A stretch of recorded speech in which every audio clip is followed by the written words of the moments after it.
Assalamualaikum warahmatullahi wabarakatuh. Perkenalkan, nama saya Khairunisa. Saya Amanda Fauzia Yasmin. Saya Septiana Ayu Fitria. Saya Anastasia Mutiara Madani Surbakti. Saya Vivi Devarianti Pratiwi Ahmad. Saya Wanda Ramadhani. Saya Rizky Hanisa Husna. Hai teman-teman, aku Dayat. Aku Muhammad Aulia Firmansyah. Kami di sini akan menjelaskan mengenai penghitungan pendapatan nasional. Apa sih pendapatan nasional itu?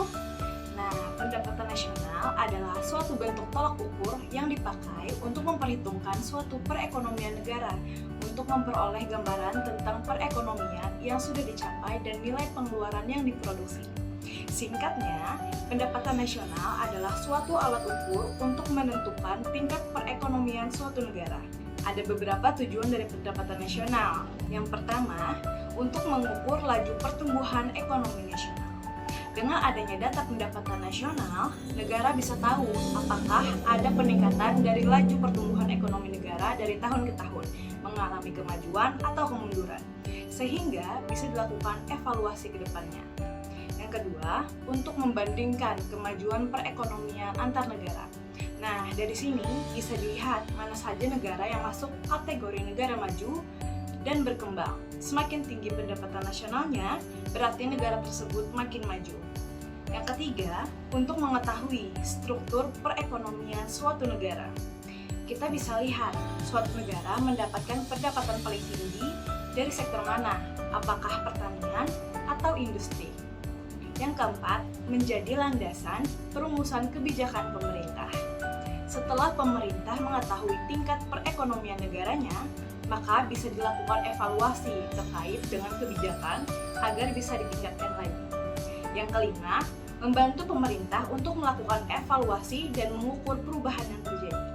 Setelah melakukan perhitungan pendapatan nasional, maka pemerintah suatu negara akan langsung tahu bagaimana tingkat kemakmuran rakyatnya.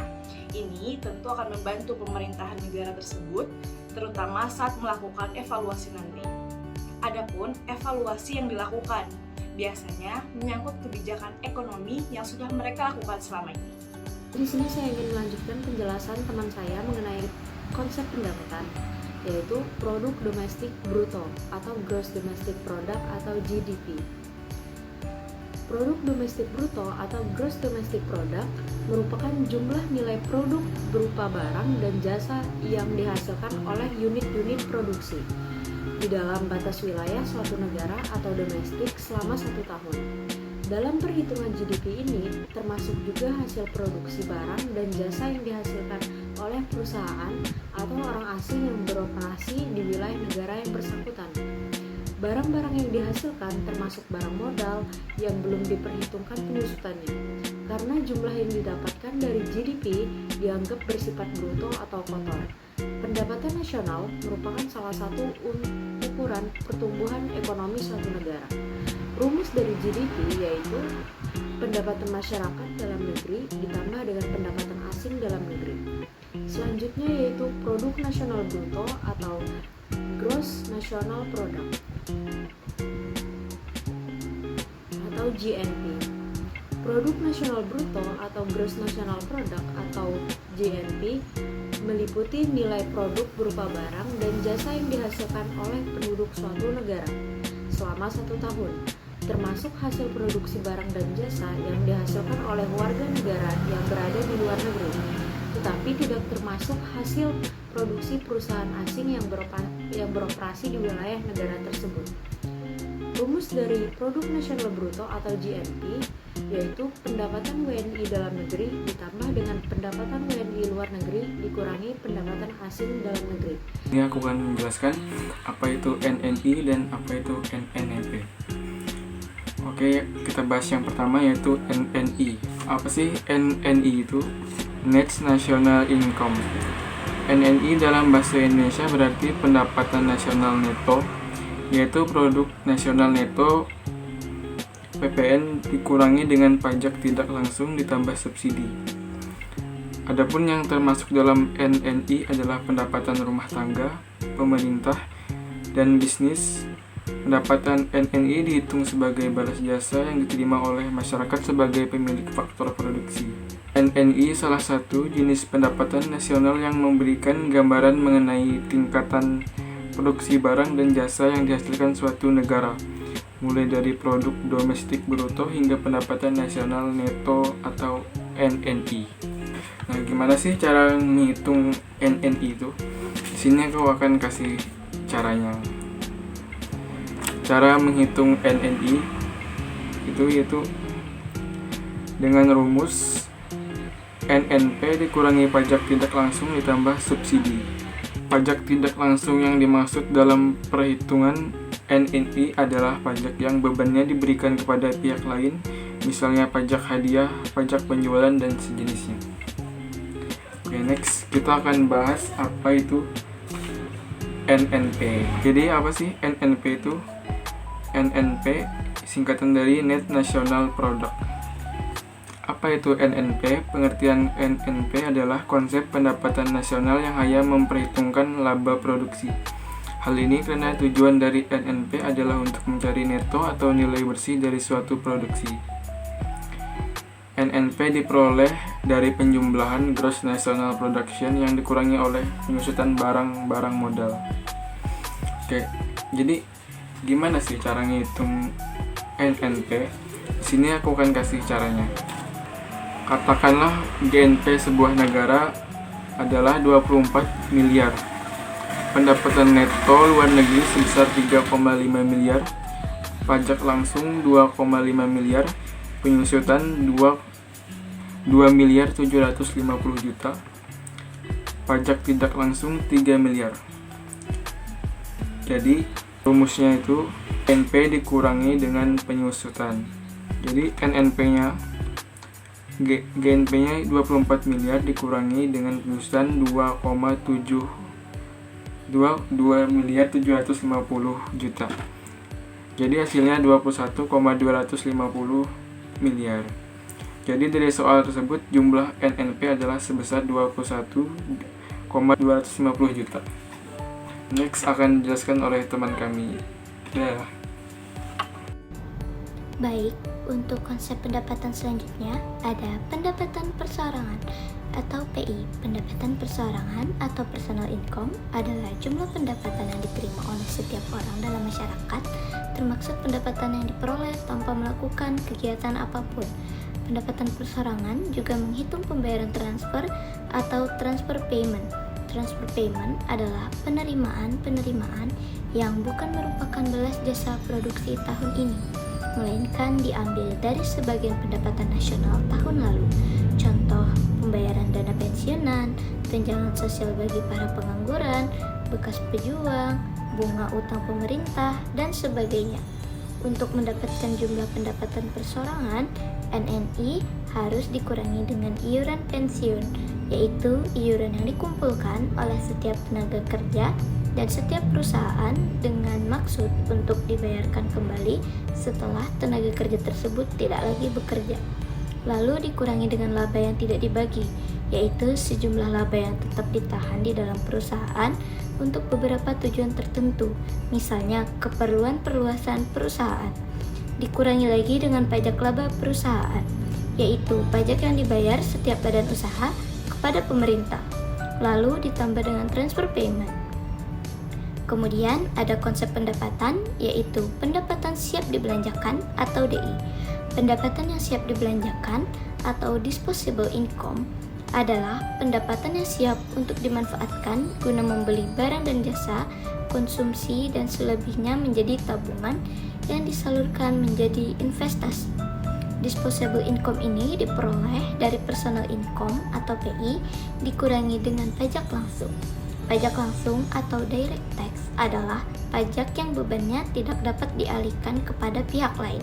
Artinya harus langsung ditanggung oleh wajib pajak. Contohnya pajak pendapatan. Selanjutnya adalah metode perhitungan pendapatan nasional. Yang pertama, pendekatan pendapatan. Pendekatan yang pertama ini dengan cara menjumlahkan seluruh pendapatan, upah, sewa, bunga, dan laba yang diterima rumah tangga konsumsi dalam suatu negara selama satu periode tertentu sebagai imbalan atas faktor-faktor produksi yang diberikan kepada perusahaan. Cara perhitungannya adalah SBBPN sama dengan W, wages or salary, plus I, interest, plus R, rent, plus P, profit. Yang kedua adalah pendekatan produksi. Pendekatan produksi adalah cara menghitung pendapatan nasional dengan cara menjumlahkan nilai seluruh produk yang dihasilkan suatu negara dari bidang industri, agraris, ekstraktif, jasa, dan niaga selama satu periode tertentu. Nilai produk yang dihitung dengan pendekatan ini adalah nilai jasa dan barang jadi, bukan bahan mentah atau barang setengah jadi. Cara perhitungannya adalah nilai tambah sama dengan nilai output dikurang nilai input antara. Selanjutnya aku akan menjelaskan terkait konsep pendapatannya nasional untuk melakukan perhitungan dengan metode pengeluaran. Pertama aku ingin menjelaskan terkait apa itu metode pengeluaran. Penghitungan pendapatan nasional juga bisa dilakukan dengan metode pendekatan pengeluaran. Maksudnya metode ini melakukan kalkulasi penghitungan dengan cara menjumlah segala macam pengeluaran di seluruh sektor ekonomi, baik yang berhubungan dengan ekonomi keluarga, pemerintah, perusahaan, serta masyarakat yang ada di luar negeri.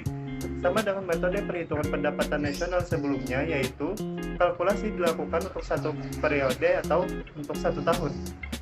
Dengan cara menghitung jumlah seluruh pengeluaran untuk membeli barang dan jasa yang diproduksi dalam suatu negara selama satu periode tertentu, perhitungan dengan pendekatan ini dilakukan dengan menghitung pengeluaran yang dilakukan oleh 4 pelaku kegiatan ekonomi negara, yaitu rumah tangga atau consumption, pemerintah atau government, pengeluaran investasi atau investment, dan selisih antara nilai ekspor dikurangi impor. Rumus atau cara perhitungannya adalah sebagai berikut. Pendapatan nasional sama dengan C atau consumption ditambah I atau investment ditambah G atau government ditambah X dikurang M atau ekspor dikurang impor. Hasil perhitungan dengan menggunakan metode pengeluaran dinamakan juga sebagai produk nasional bruto atau GNP. Pada dasarnya, metode pengeluaran memiliki beberapa kelemahan, diantaranya adanya faktor pengeluaran yang ganda, yaitu yang tidak bisa dinilai. Misalnya, tidak semua pengeluaran konsumsi adalah rumah tangga. Bisa juga pengeluaran tersebut untuk menghabiskan kegunaan nilai, tetapi bertujuan untuk investasi. Namun, perhitungan pendapatan nasional dengan metode pengeluaran relatif lebih mudah, terutama dalam pendapatan dan pencacahan. Hal ini karena biasanya setiap orang akan dengan mudah memberikan informasi seputar pengeluarannya dibanding pendapatannya. Contoh perhitungan terhadap penggunaan rumus tersebut. Seperti dalam suatu negara terdapat data sebagai berikut. Pertama adalah konsumsi rumah tangga atau consumption senilai 500 juta rupiah. Yang kedua adalah investasi senilai 200 juta rupiah. Yang ketiga adalah belanja pemerintah senilai 100 juta rupiah. Keempat adalah ekspor senilai 50 juta rupiah. Dan kelima adalah impor senilai 75 juta rupiah. Dengan beberapa pelaku ekonomi di atas, maka yang ditanyakan adalah berapakah pendapatan nasional? Jawabannya adalah pendapatan nasional menggunakan rumus yang saya sebutkan tadi, yaitu consumption C ditambah I ditambah investment ditambah G government ditambah ekspor dikurang impor. Maka hasilnya adalah 500 juta ditambah 200 juta ditambah 100 juta ditambah 50 juta dikurang 75 juta sama dengan 775 juta rupiah. Itulah hasil dari penghitungan pendapatan nasional yang dengan metode pengeluaran. Baik, kita ke materi selanjutnya, yaitu mengenai konsep pendapatan nasional untuk mengukur ketimpangan dengan menggunakan 2 indikator, yaitu pertama dengan indikator kurva Lorenz dan kedua dengan menggunakan indikator dengan koefisien Gini. Saya akan menjelaskan indikator pengukuran untuk ketimpangan dan pendapatan nasional dengan menggunakan koefisien Gini. Koefisien Gini adalah statistik untuk mengukur distribusi pendapatan atau kekayaan di antara warga suatu negara. Ini adalah metrik yang paling sering digunakan untuk mengukur ketidaksetaraan. Nilai koefisien berkisar dari 0 sampai 1.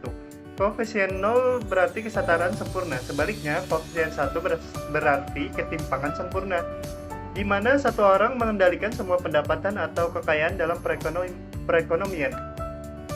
Rasio Gini atau koefisien alat mengukur derajat ketidakmerataan distribusi penduduk ini didasarkan pada kurva Lorenz. yaitu sebuah kurva pengeluaran kumulatif yang membandingkan distribusi dari suatu variabel tertentu, misalnya pendapatan, dengan distribusi uniform seragam yang mewakili persentase kumulatif penduduk. Koefisien Gini atau Gini ratio adalah ukuran ketidakmerataan atau ketimpangan agregat secara keseluruhan, yang angkanya berkisar antara 0 pemerataan sempurna hingga 1 ketimpangannya sempurna. Koefisien Gini dapat diperoleh dengan menghitung rasio bidang yang terletak antara garis diagonal dan kurva Lorenz dibagi dengan luas separuh bidang di mana kurva Lorenz itu berada. Dengan memperhatikan gambar atau kurva yang ada di PPT. Maka dari gambar di atas, sumbu horizontal menggambarkan persentase kumulatif penduduk, sedangkan sumbu vertikal menyatakan bagian dari total pendapatan yang diterima oleh masing-masing persentase penduduk tersebut.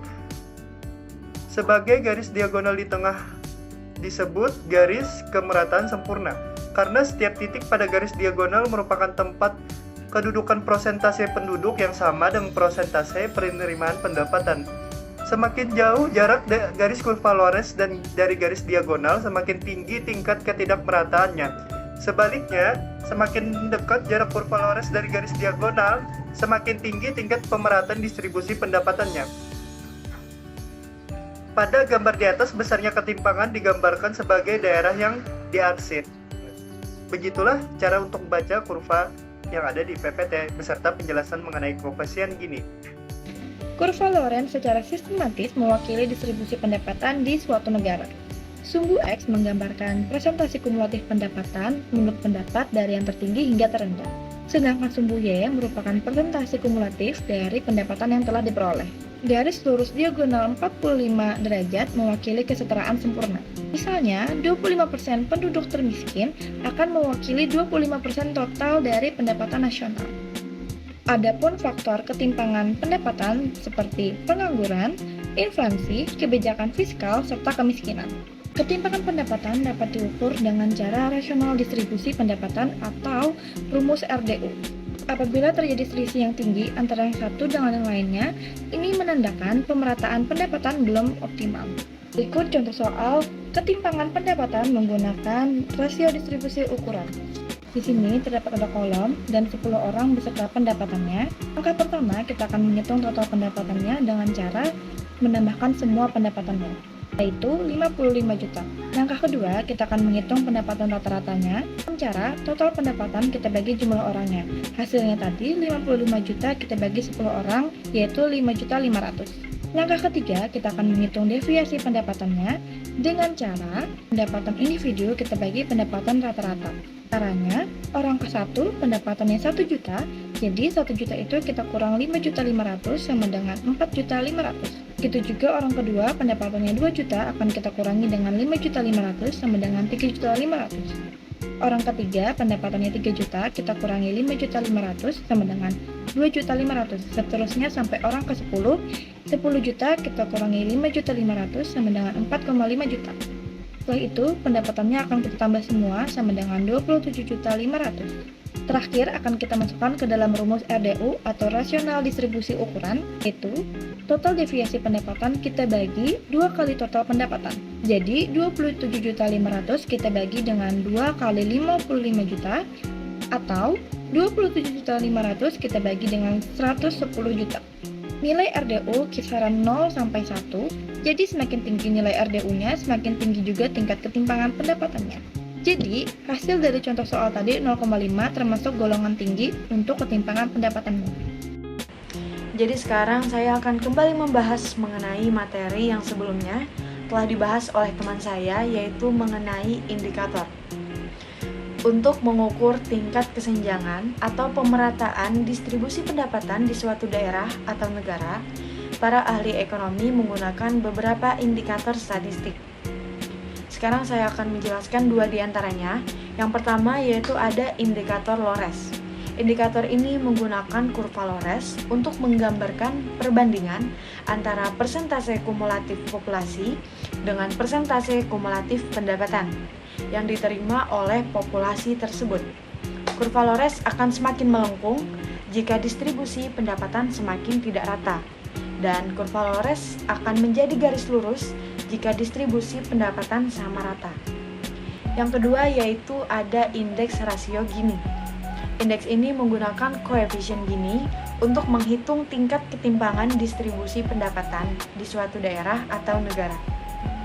Koefisien Gini adalah rasio antara luas daerah di antara kurva Lorenz dengan garis kemungkinan sama atau garis 45 derajat dengan luas daerah di bawah garis kemungkinan sama. Koefisien Gini berkisar antara 0 sampai 1. Semakin mendekati 0 berarti distribusi pendapatan semakin merata. Sedangkan semakin mendekati 1 berarti distribusi pendapatan semakin tidak merata. Sekian penjelasan dari saya, selanjutnya akan dijelaskan oleh teman saya. Saya akan menjelaskan tentang indeks rasio kaya miskin. Indeks ini menggunakan rasio antara pendapatan rata-rata kelompok kaya dengan pendapatan rata-rata kelompok miskin di suatu daerah atau negara. Kelompok kaya dan miskin dapat ditentukan berdasarkan persentase tertentu dari populasi, misalnya 10% terkaya dan 10% terbawah. Indeks ini menunjukkan tingkat ketimpangan antara dua kelompok tersebut. Semakin besar indeks ini berarti distribusi pendapatan semakin tidak merata. Saya akan menjelaskan tentang indeks rasio Palma. Kegiatan perekonomian di dunia tak lepas dari peran penting kegiatan jual beli. Terlepas dari itu, berbagai sarana dan prasarana kegiatan jual beli dan kegiatan lainnya ternyata difasilitasi oleh pasar. Indeks ini menggunakan rasio antara pendapatan total kelompok 10% terkaya dengan pendapatan total kelompok 40% terbawah di suatu daerah atau negara. Indeks ini menunjukkan tingkat ketimpangan antara dua kelompok tersebut. Semakin besar indeks ini berarti distribusi pendapatan semakin tidak merata. Segitu saja dari kami, kurang lebihnya mohon dimaafkan. Wassalamualaikum warahmatullahi wabarakatuh.